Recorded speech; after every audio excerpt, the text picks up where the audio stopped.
세상에는 두 종류의 존재 상태가 있습니다. 그것은 고통의 상태와 아름다운 상태입니다.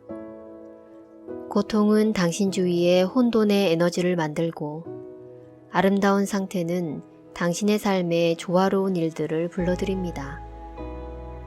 물론 아름다운 상태에서 살기로 했다고 해서 언제나 그 상태에 머무는 것은 아닙니다. 그러니 선택하는 것만으로는 부족합니다. 가장 먼저 고통의 상태는 대부분 무의식적이라서 그 뿌리가 깊다는 것을 이해해야 합니다. 그 뿌리는 유전적으로 출생 전 혹은 유년기 또는 그 이후에 어른이 되어 만들어진 것일 수도 있습니다. 고통의 상태에 있으면 고요함도 기쁨도 용기도 온전함도 느끼지 못합니다. 이 책에서 말하는 신비한 비밀을 가슴 깊이 받아들인다면 살아가고 사랑하고 성공하는데 애를 쓸 필요가 없음을 발견하고 기뻐할 것입니다. 그리고 온 우주가 사랑하는 친구가 되어 마법 같은 동시성으로 당신을 안내할 것입니다. 2009년 봄, 프리타지와 나는 당시 5살이던 딸과 함께 캘리포니아 남부의 빅베이 호수로 향하고 있었습니다. 고대하던 휴가였고 제트스키를 탄다는 생각에 한껏 들떠 있었습니다. 내가 시동을 걸었을 때 강사가 추가적인 지시사항을 전달했지만 엔진 소리와 딸의 환호성 때문에 잘 들리지 않았습니다. 강사는 너무 빨리 달리지 말고 급 커브는 피하라고 소리쳤습니다. 뒤집히면 7분 안에 바로 세워야 가라앉지 않는다고도 했습니다. 나는 딸과 프리타지에게 기억에 남는 순간을 선물하고 싶은 마음에 고난도의 주행을 해보기로 했습니다. 그 순간 멋진 파도가 있는 대신 제트스키가 뒤집히고 말았습니다. 우리는 모두 호수에 빠졌고 캄캄한 물속에서 프리타지가 내 옷을 잡으려고 필사적으로 애쓰는 게 느껴지자 온몸으로 공포감이 솟았습니다. 강사가 마지막으로 했던 말이 떠올라 나는 다시금 긴장했습니다.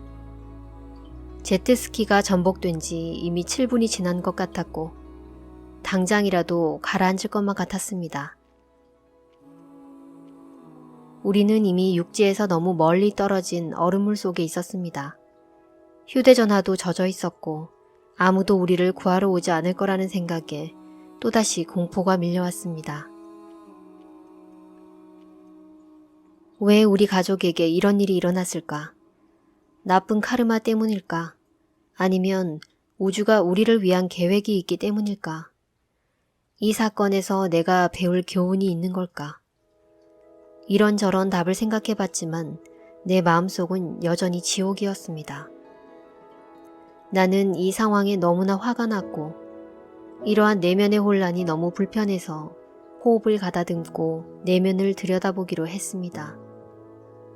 그러자 나는 이 우주나 나의 인생, 제트스키 강사가 아닌 나 자신에게 화가 나 있었습니다.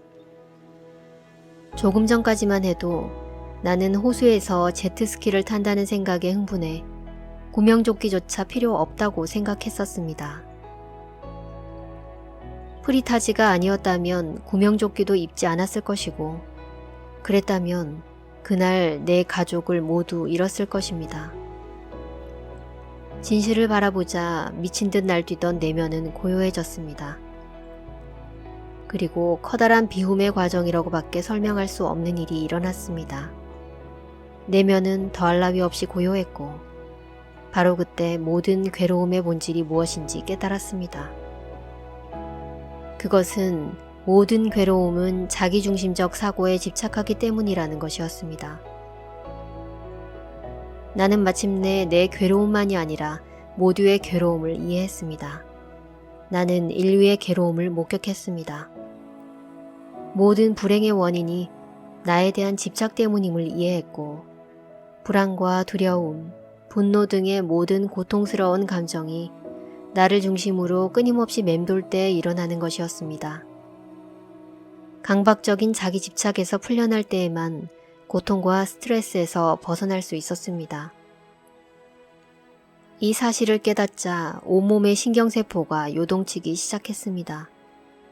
그 순간 경험자로서의 나는 완전히 사라지고 그곳에는 고통받는 사람도 고통을 주는 사람도 없었습니다. 자신의 가족을 구해줄 누군가를 기다리던 나 자신조차 없었습니다. 다시 말해 분리된 자아가 없었습니다. 나는 무한했고 주변의 모든 것들과 하나 되는 경험이 일어났습니다. 대지와 나 사이엔 경계가 없었고 내 것인 줄 알았던 몸을 살펴보니 부모님, 조부모님, 그리고 그들의 조상까지 모든 세대가 보였습니다. 내가 곧 우주였습니다.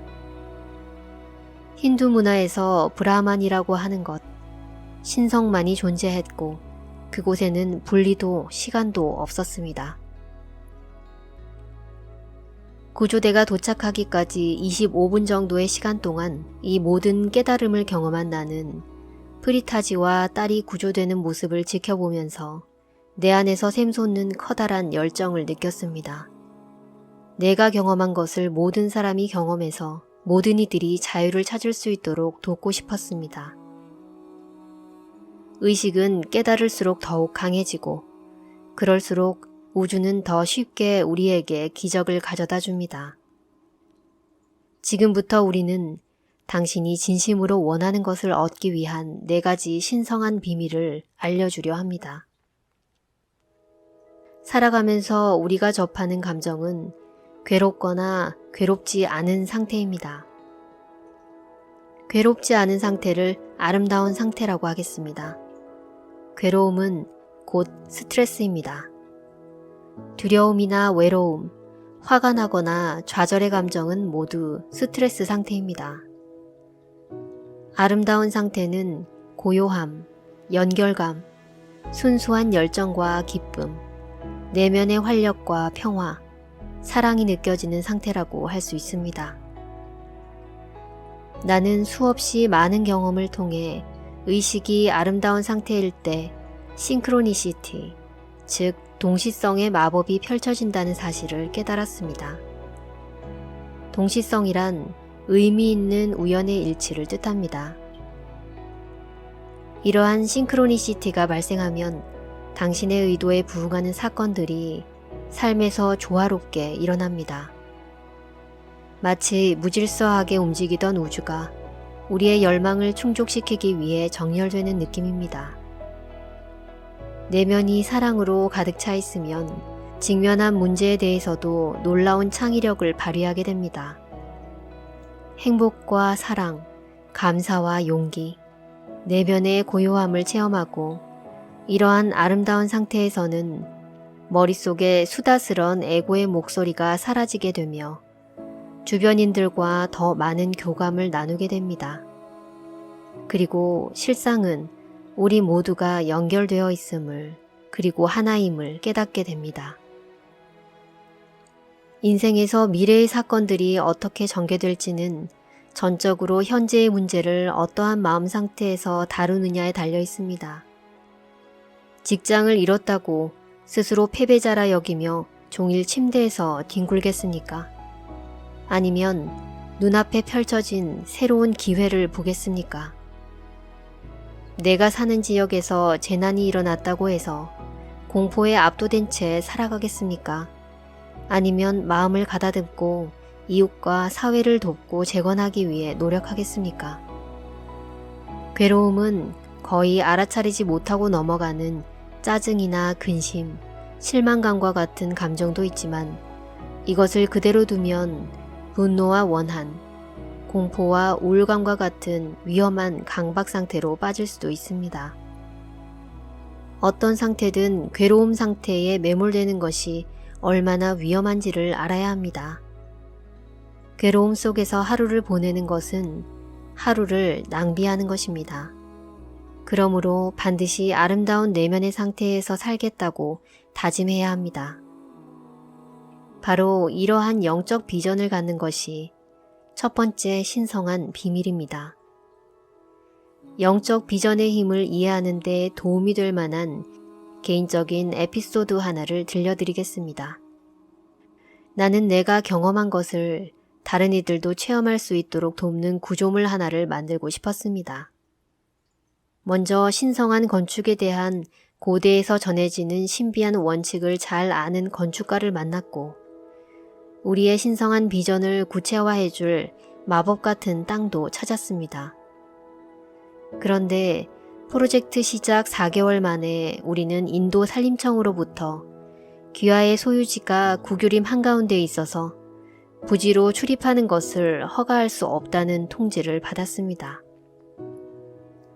한편 시공사는 공사 지연에 따른 인건비와 장비에 대한 초과 비용을 요구해 왔습니다. 소송을 건다고 해도 5, 6년은 걸릴 터였기에 위기감이 커질 수밖에 없었습니다. 하지만 그럴수록 고통에 굴복하지 않겠다고 굳게 다짐했고, 이 프로젝트는 반드시 이루어져야 한다고 굳게 믿었습니다. 우리는 포기하지 않고 산림청의 허가를 받기 위해 최선을 다했습니다. 그러자 마침내 마법이 일어나기 시작했습니다. 결론적으로 그 땅을 이용할 수 있다는 허가를 받았고, 이는 분명 선례가 없는 특별한 상황이었습니다. 더 중요한 사실은 내가 이 일을 성사시키기 위해 분주하게 동분서주하지 않았다는 것입니다. 나는 의식의 아름다운 상태에서 그 프로젝트를 성사시키고 싶었고, 따라서 영적인 비전을 흔들림 없이 견지했을 뿐입니다. 두 번째 비밀은 내면을 관찰하는 것입니다. 내면의 진실은 알아차림이고, 당신 안에서 일어나는 일을 이것은 좋다, 저것은 나쁘다는 판단 분별 없이 그저 바라보는 것입니다. 어떤 감정이 일어났을 때 알아차리는 순간 흘러가고, 이내 사랑의 의식이 차오르게 됩니다. 내면을 관찰하고 고통의 의식 상태에서 벗어날 때 인생의 문제에 마법 같은 해결책이 떠오르기 시작할 것입니다. 그리고 사랑과 연결의 아름다운 의식 상태를 따라간다면 우주에서 보내는 놀라운 축복과 지지를 받게 될 것입니다.